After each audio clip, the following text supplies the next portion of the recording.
Sementara itu, Rian menoleh ke arah Iyana, tak percaya atas apa yang baru saja dikatakannya.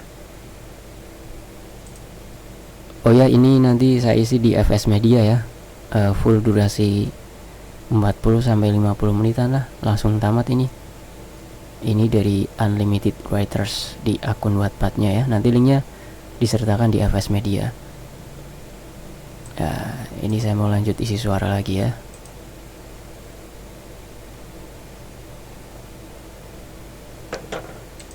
Tak percaya atas apa yang baru saja dikatakannya. Namun mengingat kalau memang itu rencananya, apakah Riana tahu kalau mereka akan dicegat seperti ini? Apa? Anda memang akan bertahan di sini selamanya? Kenapa menukar posisi Anda dengannya? Tanya pimpinan besar itu. Karena ia membawa misi penting untuk kota Saranjana, jawab Iyana, membuat seluruh orang yang mendengar jawabannya mengerutkan dahi. Apa maksud Anda? Pernah ku dengar setibanya aku di sini dan menemukan batu ini. Aku dengar dari asistenku, Leon.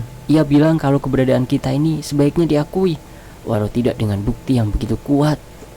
Riana menyampaikan alasannya dengan penuh keyakinan, tatapan yang tak pernah lepas, dan senyum yang mampu menandakan keseriusan. Aku rasa tidak apa membuang satu batu ini untuk dunia luar, bukan begitu kan? Lanjut Iyana dengan senyuman lembutnya. Bahkan Rian sendiri tak terpikirkan akan jawaban itu. Aku akan abdikan hidupku sebanyak yang dibutuhkan. Divisi pemotongan batu berharga ini, ujar Iyana. Wah, itu yang bagus. Namun bagaimana cara aku percaya kalau pria ini tak akan menjadi ancaman untuk kota Saranjana ke depannya? Tanya pimpinan tersebut sambil menatap Rian datar dan tak penuh kepercayaan. Rian menanggapi tatapan itu dengan pikiran yang kembali berputar-putar bingung. Berbeda dengan Riana yang sudah mengetahui jawaban yang akan ia katakan. Jangan pernah biarkan ia mendekati kota ini. Hilangkan keistimewaannya, maka selesai. Yang pernah ke kota ini belum pernah kembali ke dunia asli, kecuali dirinya. Dan aku rasa itulah yang bisa kita lakukan. Riana menjawab dengan penuh keyakinan sambil menatap ke arah Rian. Rian terdiam, walau sebenarnya ia tak bisa. Kenapa harus tidak boleh? Tidakkah harusnya Rian mendapat hak spesial karena akan membuat kota Saranjana dikenal di dunia luar? Setuju? Baiklah, Tuan, Anda akan kami antar kembali. Pimpinan itu tersenyum tipis ke arah Rian dan meminta bawahannya untuk menggiring Rian kembali ke apartemen tempatnya terbangun. Nak, tahu jika Rian pasti akan menanyakan ini. Iyana menoleh ke arah Rian. Pria itu memandangnya penuh tanya dan heran. Lu beneran gak akan kembali? Kita gak akan ketemu lagi, bahkan dalam mimpi? Tanya Rian penuh kesedihan. Soal mimpi, itu bukan kehendak gue, Yan. Iyana tersenyum sambil mengusap pucuk kepala Rian, kemudian memfokuskan kembali tatapannya pada jalanan. Sementara itu, Rian telah ditinggalkan di kamar itu lagi, sambil memegangi batu yang akan menjadi bukti akan adanya kota Saranjana. Ia memandangi batu itu dengan mata berkaca-kaca, mengingat kalau ia tak bisa melakukan apa-apa dengan sosok perempuan yang berhasil mewarnai harinya dulu. Memang, tekad yang bulat itu tidak sepenuhnya berujung dengan keindahan. Tiba-tiba matanya terasa berat. Ia merasa harus segera tidur. Entah mengapa, baginya mimpi ini sangat menyesakkan. Matanya pun terpejam dengan satu titik air mata keluar dari sudut. Samar-samar, Rian rasakan kalau ia mendengar suara ricuh, kehebohan banyak orang. Tubuhnya terangkat oleh banyak tangan. Kemudian ia bergerak cepat entah kemana. Kepalanya terlalu pusing dan berat untuk tersadar dan melihat lebih jelas keadaan sekitar. Ia dapat mencium aroma air laut, suara mesin perahu yang tak asing dan samar, juga aroma mobil yang sangat mirip baunya dengan seseorang. Namun bukan tersadar, ia kembali tertidur dan pingsan, menganggap kalau mimpinya belum selesai. Hah? Rian terbangun secara tiba-tiba dengan perasaan kaget. Ia bermimpi kalau Iyana terperangkap di dalam kota yang diincarnya sebagai bahan obrolan minggu ini di jurnalnya sebagai bahan topik langka. Tiba-tiba Rian tertawa garing. Gila, gue takut itu ya, gumam Rian dan melihat ke sekitar. Itu kamarnya dengan tas yang terletak persis seperti yang ia simpan kemarin malam. Ia harus bergegas sebelum pesawat meninggalkannya nanti. Begitu selesai membersihkan tubuh di kamar mandi, ia segera keluar dan memilih pakaian yang sudah disiapkan. Anehnya, tak ia temukan baju itu. Tanpa pikir panjang, ia segera mengambil pakaian yang lain dan mengenakannya.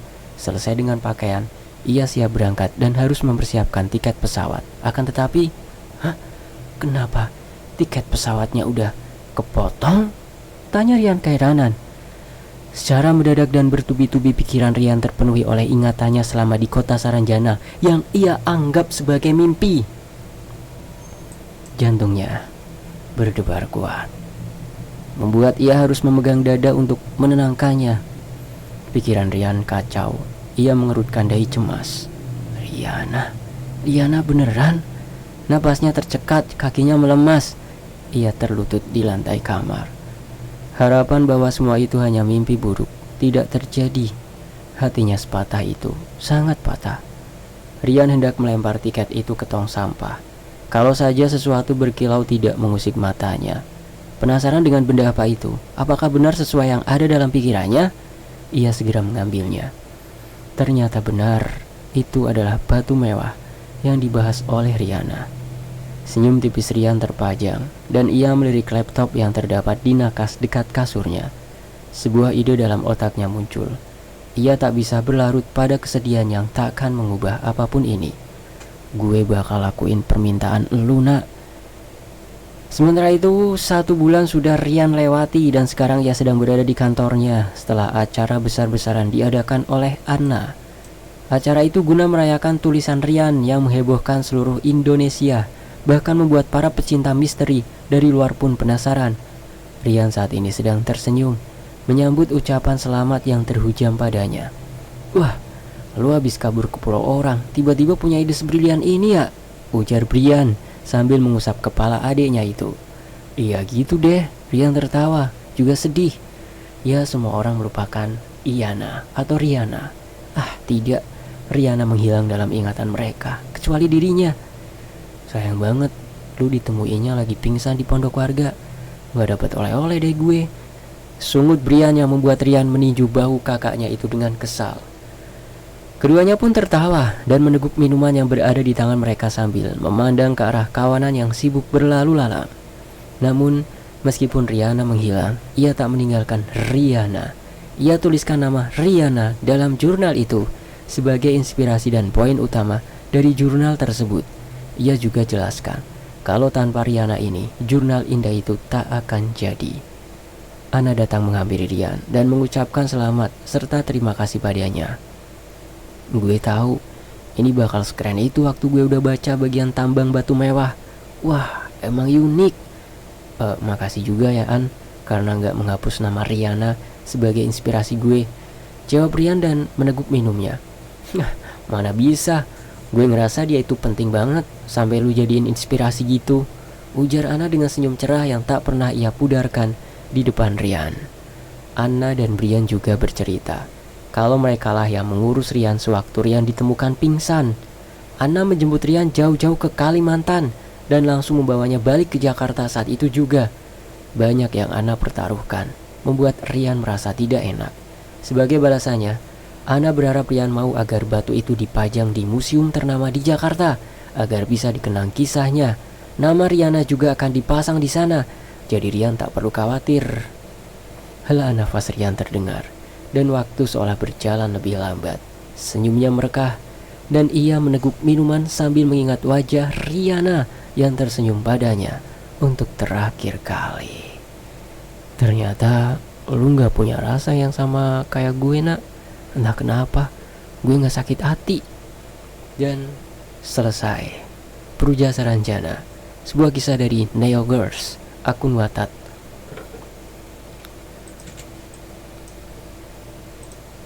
Akun Wattpad. Salah lagi nih. Akun Wattpad Unlimited Writers. Teman-teman juga bisa mengunjungi akun Wattpad beliau ya. Akun Wattpad beliau, untuk linknya ada di deskripsi. Untuk nasihat, Bersikap sopan kemanapun kamu pergi dan turuti setiap peraturan yang ada di setiap daerah. Karena bukan hanya kamu makhluk yang hidup di dunia ini. Salam hangat dari penghuni kota Saranjana. Terima kasih teman-teman. FS Media pamit ya. Sampai jumpa. Ini Kejawen season 2 nanti saya selesaikan ya. Masih di part 2. Nanti semoga saya bisa meneruskannya sampai selesai. Saya pamit ya. Dan ini FS Media nanti seperti ini ceritanya ya. Ini udah di bagian akhir.